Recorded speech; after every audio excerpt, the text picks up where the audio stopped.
ready to be set up. We have ODT Googie versus Gilbagz. Yeah, Genuine Gaming versus Oddity. So, one cool thing that has been really nice of late is just the overall representation from esports teams coming into the Mortal Kombat or NRS community within Australia, right? Because we've seen pickups like from Oddity of Googie Mona. We've seen very recently Riot picking up Solid Snake from Queensland. We have Victrix Castiel, we have Darksided Wazmina, I'm on Darksided myself, so we've got a large range of players now getting picked up from different esports teams, and it's awesome to see because the NRS community has been here for a long time in Australia. However, it's never been quite under that spotlight until now with Mortal Kombat 11, so it's really good to see. And it looks like we are seeing the Cassie versus Sub-Zero matchup. So, Googie, of course, plays almost the entire cast. He plays so many characters. It's a bit ridiculous. But as of late, he's been talking about how strong he thinks Cassie is. I mean, he's definitely along the right lines, right? Like picking up Cassie and trying to use her as one of his main characters.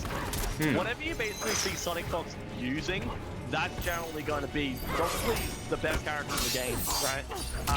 I mean, with some exceptions. I remember there was a stage where he used Joker in Injustice. Definitely true, but usually, like Sonic Fox, he's got a bit of a 50-50 with him. He either says a character's very good but never uses them, or he uses them and says they're absolutely broken. And generally, if he's using them and saying they're broken, it's pretty safe to say they're pretty up there. And he's been saying that Cassie is probably the best character in the game for a while now, which is interesting because my thoughts has always been that Sonya is probably... Yeah, well, he's openly said that he doesn't feel like Cassie has any bad matchups in the game, right? He thinks that her worst matchups 5-5. So that's, 4 West from Mortal Kombat 9. And that's where Maul was, by far number 1 because his worst matchup was an even matchup. Damn, that's privilege right there. Yes. I'd love that. Shaded back girl. Shaded back girl? Oh, please don't bring it up. Don't get me heated on this commentary. Oh, nice anti-air with that standing one though. So far, it looks like Googie has been dominating the set, but there's Gilbagz just coming back in, showing that, nah, I'm not out of it yet. And he's got corner advantage, he's got his stagger pressure going. Ooh, nice little shimmy attempt by Googie, not taking the bite there on the throw tech. Ooh, I was just about to make... that should take it. Her fatal blow does hell in there. Yeah, damn. I was about to make a joke about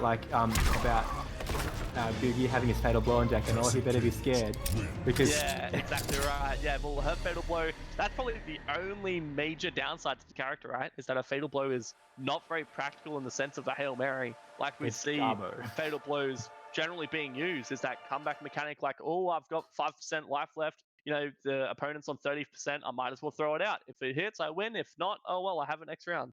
So, Cassie says, she sits down, makes a cup of tea, drinks her tea, then decides, I should probably start the wind up of my attack now.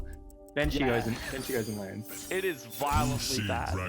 it's pretty terrible. But she does have some combos into it. Exactly, she can combo into it, right? And the main one is that, what is it, forward 4-1? Forward 4-1 and back 3. So the shadow kick and forward 4-1, which is the overhead into the gun. Yeah, and that's the main string that you see people comboing into, because that forward 4 being such a strong stagger tool for a stagger pressure. So, it being an easy hit confirm, 2-hit string straight into the fatal blow, and Googie, you're sealing out game 1 with it. Gilbagz taking a different tack in this game. Ooh, I don't know about that. I don't know how that hit, but it did. That low gun shot, it's actually not low, it's just a mid. I know it looks like it, but it is just a mid.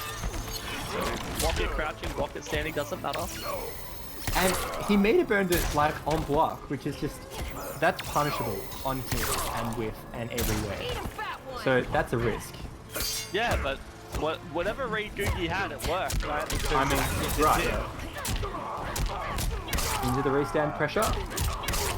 Yeah, and that's the tricky stuff, right? It's like you're at that life where throw is probably going to put you into an unwinnable scenario. So you kind of like, do I try and go for the throw tech? Do I read the meaty? It's just a straight up 50-50 guess at that point.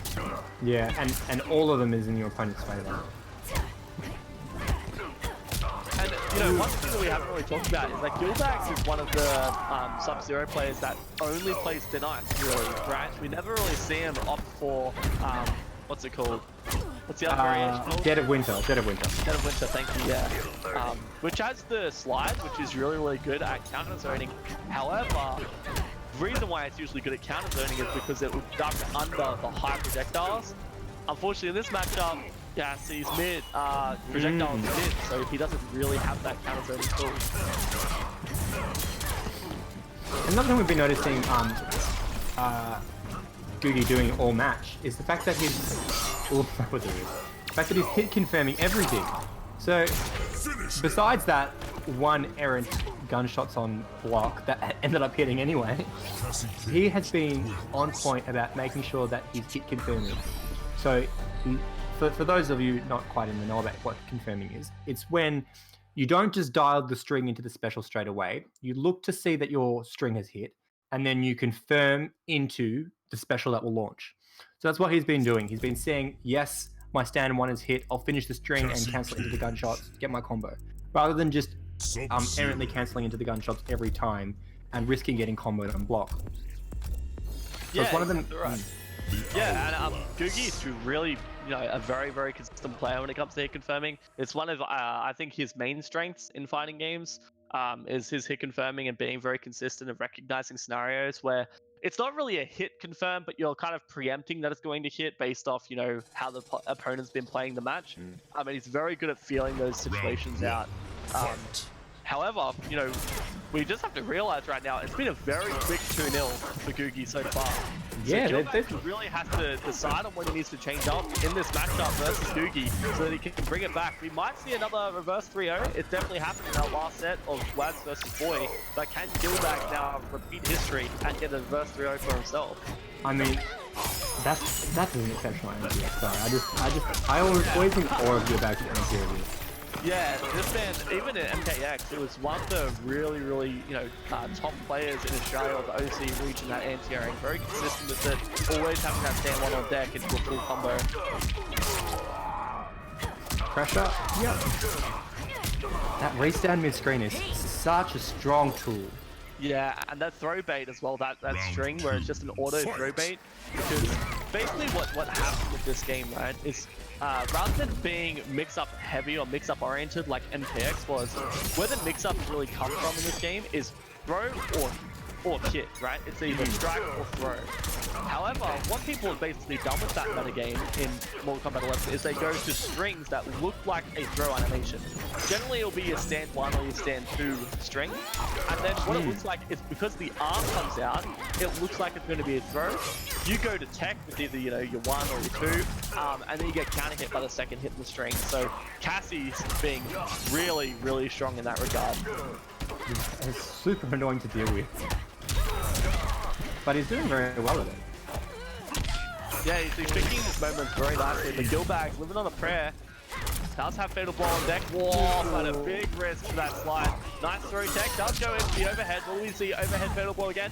No, base to wake up. Gets the throw, no defensive meter now for Googie Modal. Jump up forward on wake up. Does have 50% gut bar now. Will be a wake up option. Wake up, jump forward. And He's nice done it! Conversion. Good, solid comeback from Gilbagz and still has Fatal Blow on deck. Jeez, that was risk. I would have blown my load down telling him out. Just probably not quite like that, but I was like, I don't let this one go. So I'll just let you, you know, I would you're feeling yourself. Quite literally, I'm just gonna leave it go right now. I would have let my fatal blow go definitely there. But you know, Gilbagz able to save it, and look, he's coming back, and this is his round. Ooh. Yeah, he is. I don't know what type of switch he's flicked, but he has definitely changed something in his game plan and his approach right now versus Googie. But here we go. Start of possibly a comeback. That forward 4-1 into Fatal Blow will be a kill. Fatal Blow's both on deck. He's getting it there. Both fatal blows on deck. Knife down two, no conversion afterwards. Oh, he takes it! Back throw, and here we go. Signs of life from Gilbagz, getting his first game up on the board. It is now 2-1. Gilbagz still in this winner's side. I'm gonna say I'm impressed with that one. I was like halfway through, round 2. I was like, yeah, this is it. Congrats, Googie, for advancing. But then Gilbagz turns around. GG Gilbagz turns around. Good gaming Gilbagz turns around and shows us, no, you can't count me out yet. I'm still in here, even with my last breath of life. You know what probably happened? Gilbagz is probably sitting there, right? Because I'm guessing he's at BKB. For those of you guys who don't know, Stefan, he's one of the gods of the FGC right now, hosting Battle Cat Bunker over in Sydney, where a majority of the Sydney FGC has multiple meetups throughout the week for multiple different fighting games. That's probably where Aaron is, or Gilbagz is right now playing.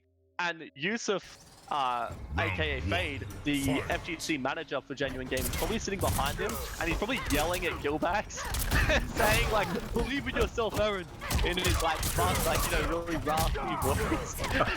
Aaron's probably like, "You know what, Yusuf, I've got this." Finally believing in himself, making a massive comeback, and now he's got one score on the board. It's 2-1.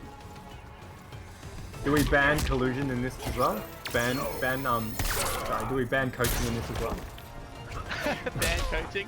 I don't think it matters. Even if Yusuf isn't there, you could probably still hear him. Like, I can hear Yusuf now from where I am, still yelling at Gilbagz, right? That's how it's the spirit of Yusuf. Exactly.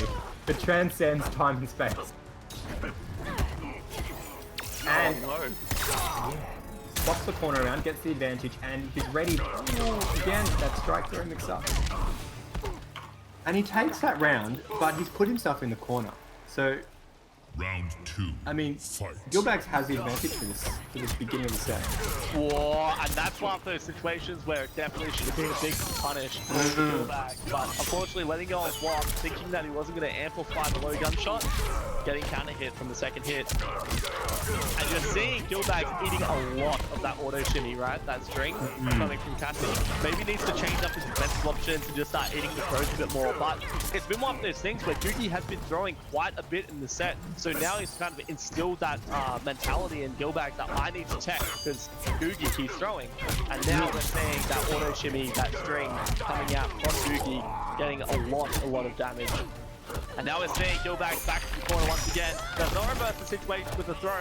There we go. There's the back throw. Gets the escape failed. A big crushing blow potential for Gilbagz. Does have fatal blow on deck as well. One hit into fatal blow. Probably will kill from this range. Is it? No, he doesn't. He does have defense meter as well. The last breath will come into play, but no! We're punished with the guns. Blat, blat, blat, blat, blat. See ya in the losing bracket. And Googie takes it 3-1 over Genuine Gaming Gilbagz. And he takes it without dropping the fatal. Shout out to Slipway. Shout out to Castiel, dropping the fatal every single time consistently.